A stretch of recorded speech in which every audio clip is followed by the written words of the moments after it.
Sunday, in November 12, 2017, HealthDay News. It's a common Hollywood trope. An older guy is having enthusiastic with a gal half his age when he suddenly flops over dead. But in real life, UAL activity very rarely causes cardiac arrest, a new study reassuringly reports. Sex was linked to only 34 out of more than 4,500 cardiac arrests that occurred in the Portland, Oregon, metropolitan area between 2002 and 2015. That's a rate of just 0.7%, the researchers noted.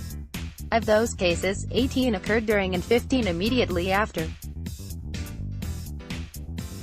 Time couldn't be determined for the last case. I'm a little surprised at the really tiny number, said study senior researcher Drive.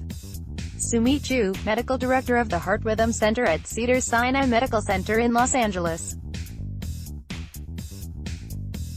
But mostly I feel it's reassuring data. The news is most welcome for patients with heart problems who aren't sure if could be dangerous, Chu said. Previously we would say the risk is probably low, but we don't know how low, Chu noted. Now we have data and we can say to them the risk is very low. The new findings are part of a 16-year study of heart risk factors involving about 1 million people living in and around Portland. Sexual activity is just one variable in the whole big picture of cardiac risks, but one that hasn't been studied in depth, Chu added.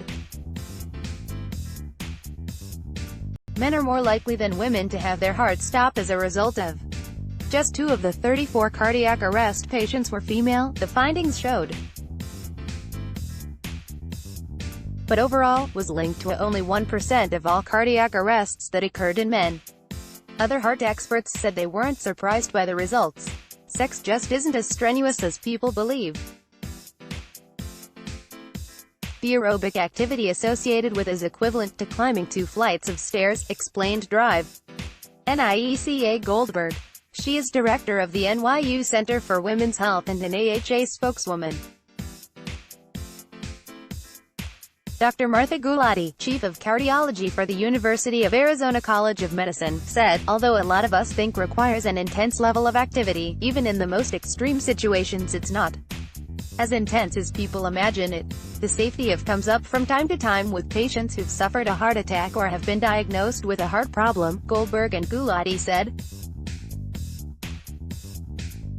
Sex generally is safe for most heart patients, unless they are unable to maintain even low levels of activity or have symptoms that keep them from doing daily chores like making the bed or cleaning the house, the heart experts noted.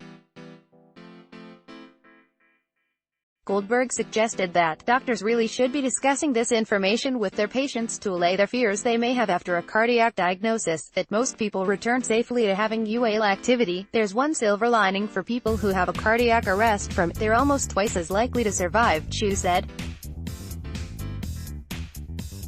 About 19% of the patients in related cardiac arrest cases survived their ordeal, compared with an average survival rate of around 10% nationwide, he said. By now, there is recognition from a lot of research that if someone is around when you have your cardiac arrest and provides CPR while the ambulance is getting there, it can be potentially life-saving, Chu said. You pretty much guaranteed to have a witness if UAL activity is involved, yet only 1/3 of those witnesses in the study attempted CPR, which suggests a continuing need for public education on the importance of CPR, the study authors noted. The study is scheduled to be presented Sunday at the American Heart Association's annual meeting in Anaheim, California.